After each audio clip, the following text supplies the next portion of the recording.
Good afternoon, people from Catalonia. My name is João Varela Ramos, and I'll be here today reporting live this new broadcasting and breaking news through the state of Catalonia. Today, we have a new broadcasting breaking news, which reports that for the last 2 years, Catalonia has been experiencing extreme droughts. Today, we're going to speak to different stakeholders, different members of the community, to understand how these causes affect their daily life. But first, it is important to understand this is a wicked problem that we must mention through different models, such as the feedback loop. It is important to understand that increased droughts lead to deforestation, which then leads to less evaporation of water, less rainfall, and then this feedback loop back to the droughts. Let me introduce Madalena Carla, who will be reporting live from the scene to introduce our different stakeholders and how these are affected by this new breaking news. I'm at an olive farm in Catalonia to see how the drought is affecting the farmers. The agriculture here uses 80% of the water, so it's easy to say that it's gonna have a big impact on them. So, how is this drought affecting you and your farm? Real bad. Yes. It hasn't rained in 2 years. Half of my olive grove dead and gone. The other half I have to irrigate. It's taking all my money. It's using all of the water. And half the trees of those which have survived don't even have olives on it. I'm making only economic loss. I don't know how long I can continue. And my vegetable farm, I can barely produce and feed my local people. And they're also suffering now because I used to produce very cheap food for them, and now I have to put the prices very high because I have such high expenditures because of the water loss, and I have to invest more in manure and agriculture, and it's a problem. I don't know if I can survive for much longer. So we're here today in the streets of Barcelona trying to get an insight on what people from Barcelona think of this new breaking news. Hello, sorry. Oh, Do you speak English? Sí. Ah, Yes. okay. What is your name? Julia. Julia. We're here with Julia today from Barcelona. Yes. From Barcelona, and trying to understand, Julia. You've heard about the breaking news considering the droughts here in Barcelona, correct? Yes, of course. Okay. Do you practice sports? Do you walk around in the city?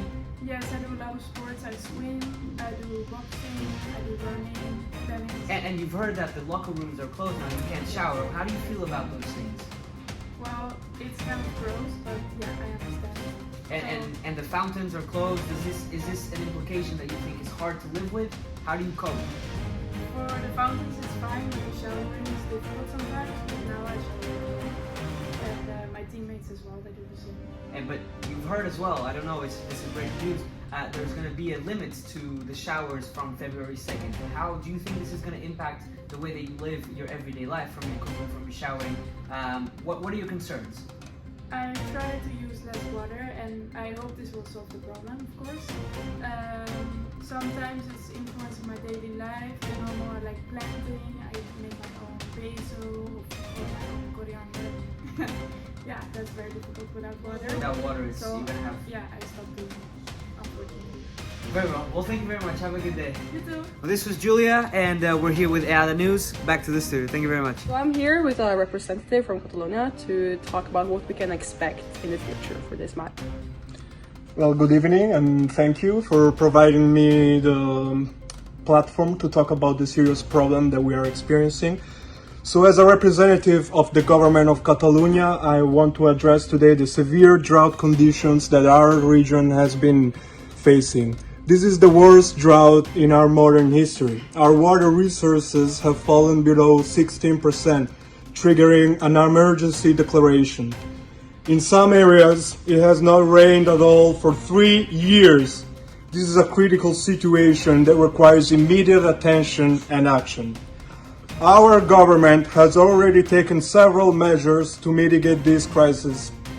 We have extended the water restrictions to Barcelona and the surrounding region. Measures include a 20% reduction in agricultural irrigation, a ban on watering public parks, and closure of public and private swimming pools. We are also limiting car washing to commercial use. These restrictions will remain in force for at least the next 15 months. However, we understand that these measures alone are not enough. We need to collaborate, both nationally and internationally, with other government agencies. This problem cannot be addressed alone. It is part of a global system that needs to act as a whole. In line with the Sustainable Development Goals 11, 13, and 15, we are committed to making our cities and human settlements inclusive, safe, resilient, and sustainable.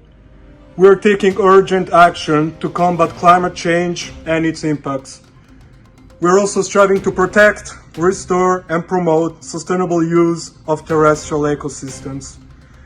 We are aware that achieving these goals requires swift and decisive action. The urban agenda of Catalonia aims to become a strategic framework for the achievement of more sustainable urban public policies. We are working towards reducing the negative environmental impact of cities, becoming resilient to the negative effects of disasters, and protecting cultural and natural heritage. In conclusion, we are facing a significant challenge, but we are committed to taking the necessary steps to address this issue.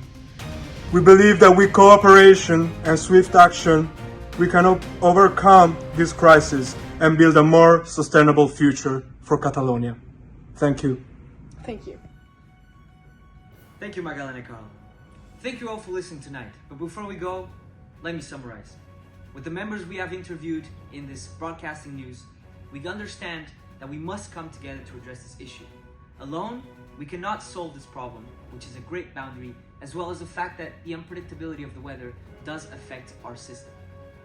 It is important to understand that droughts are not the cause of this problem, but instead we must address climate change and create a positive loop to create a positive impact to prevent this in the future.